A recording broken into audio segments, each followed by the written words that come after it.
नमस्कार दोस्तों, आपका हमारे चैनल में स्वागत है। प्रयागे माघ पर्यंत त्रिवेणी संगमे शुभे निवास पुनशीलानाम कल्पवासो ही कश्यते। पद्म पुराण के अनुसार तीर्थराज प्रयाग के त्रिवेणी संगम पर माघ मास भर निवास करने से पुण्य फल प्राप्त होता है।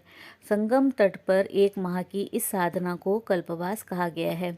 कल्पवास के संदर्भ में कहा गया है कि कल्पवासी को इच्छित फल तो मिलता ही है, उसे जन्म जन्मांतरों के बंधनों से मुक्ति भी मिल जाती है। महाभारत में कहा गया है कि 100 साल तक बिना अन्न ग्रहण किए तपस्या करने का जो फल है, माघ मास में कल्पवास करने भर से प्राप्त हो जाता है। भगवान शिव ने त्रिपुर राक्षस के वध की क्षमता कल्पवास से ही प्राप्त की थी। ब्रह्मा के मानस पुत्र सनकादिक ऋषियों को कल्पवास करने से आत्मदर्शन का लाभ हुआ। कल्पवास की अवधि। कल्पवास की न्यूनतम यानी कि सबसे कम अवधि है 1 रात्रि, यानी कि कम से कम 1 रात्रि संगम तट पर कल्पवास के रूप में आपको वहां पर रहना चाहिए। बहुत से श्रद्धालु जीवन भर माघ मास गंगा, यमुना और सरस्वती के संगम को समर्पित कर देते हैं। विधान के अनुसार 1 रात्रि, 3 रात्रि, 3 महीना, 6 महीना, 6 वर्ष, 12 वर्ष या फिर जीवन भर कल्पवास किया जा सकता है। पुराणों में तो यहाँ तक कहा गया है कि आकाश तथा स्वर्ग में जो देवता है वे भूमि पर जन्म लेने की इच्छा रखते हैं। वे चाहते हैं कि दुर्लभ मनुष्य का जन्म पाकर प्रयाग क्षेत्र में कल्पवास करें। महाभारत के एक प्रसंग में मार्कंडेय धर्मराज युधिष्ठिर से कहते हैं कि राजन, प्रयाग तीर्थ सब पापों को नाश करने वाला है। जो व्यक्ति प्रयाग में 1 महीना इंद्रियों को वश में करके स्नान, ध्यान और कल्पवास करता है, उसके लिए स्वर्ग का स्थान सुरक्षित हो जाता है। कल्पवास का विधान। प्रयाग क्षेत्र में निवास से पहले दिन में 1 बार भोजन का अभ्यास बना लेना चाहिए।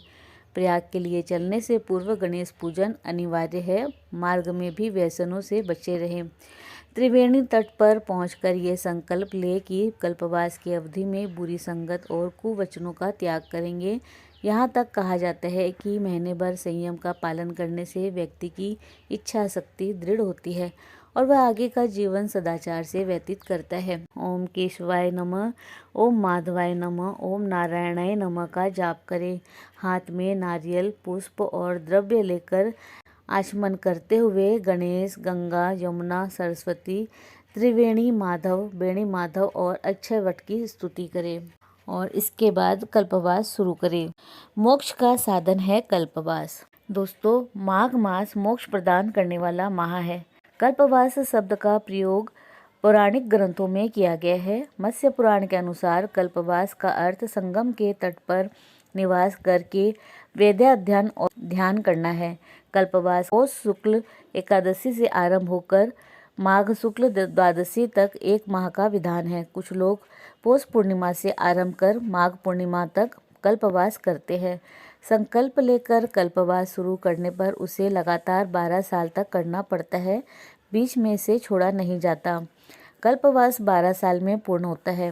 कल्पवास साधक के मन, आत्मा और शरीर का कायाकल्प कर देता है।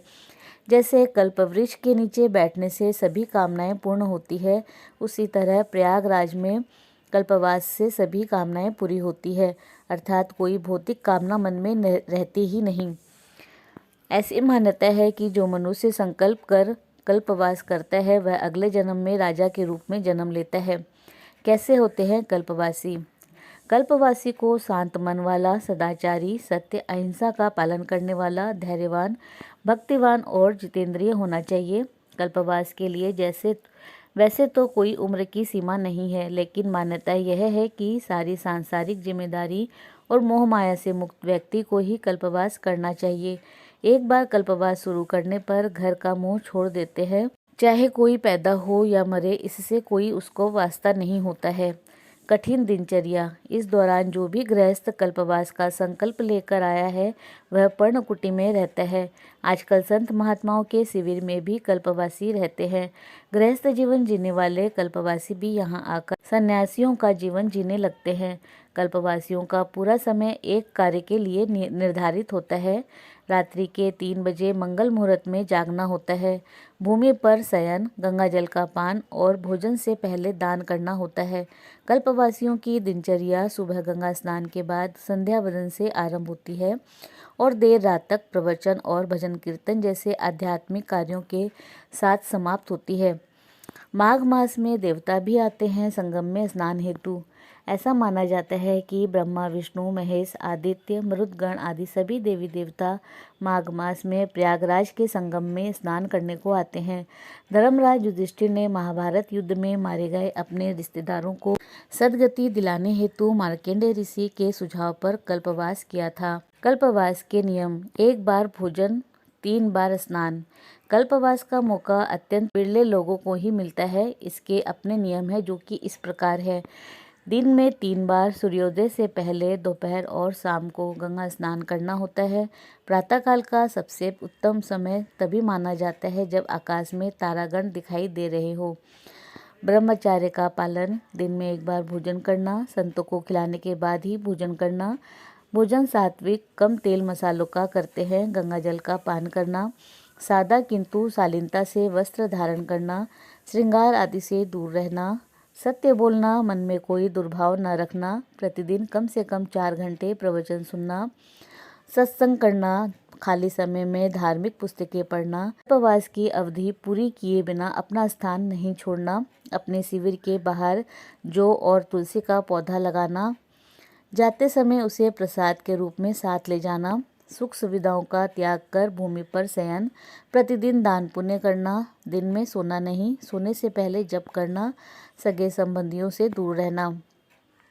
स्वास्थ्य के लिए रामबाण है कल्पवास। कल्पवास से काया शोधन होता है, जिसे कायाकल्प भी कहते हैं।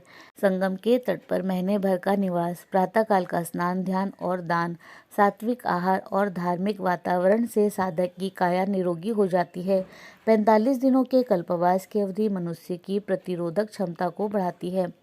मोक्ष प्राप्ति का उत्तम साधन है कल्पवास। संगम तट पर निवास, साधु संतों के प्रवचन, जप तप आदि से साधनों की आध्यात्मिक शक्ति मिलना, अकेले माघ के महीने का अनुशासित जीवन वर्ष के 11 महीने धर्म, अर्थ, काम और मोक्ष प्रदान करता है। ब्रह्म पुराण के अनुसार प्रयाग में गंगा तट पर हर दिन 3 बार स्नान करने से जो फल मिलता है वह पृथ्वी पर 10,000 अश्वमेध यज्ञ करने से भी प्राप्त नहीं होता और मनुष्य के शरीर में स्थित समस्त पाप जलकर भस्म हो जाते हैं। पद्म पुराण में कहा गया है कि संगम में स्नान करने और गंगा जल पीने से मुक्ति मिलती है। मत्स्य पुराण के अनुसार माघ के महीने में संगम स्नान से 10,000 से अधिक तीर्थों का फल मिलता है। अंजलि में भर कर उस जल को हम अमृत से भर जाएंगे, है धार धार उद्धार लिए हम पल भर में तर जाएंगे। बड़े भाग्य से ये पल आता है जब पाप ताप से मुक्ति मिले, धुल धुल जाए हर एक जीवन और आत्मा को एक शक्ति मिले। एक अनुभव अद्भुत करने चले, चलो संगम चले, चलो संगम चले। दोस्तों, इसी प्रकार और भी रोचक जानकारी के लिए आप हमारे चैनल को लाइक, शेयर व सब्सक्राइब करें। हमारे चैनल में विजिट करने के लिए धन्यवाद।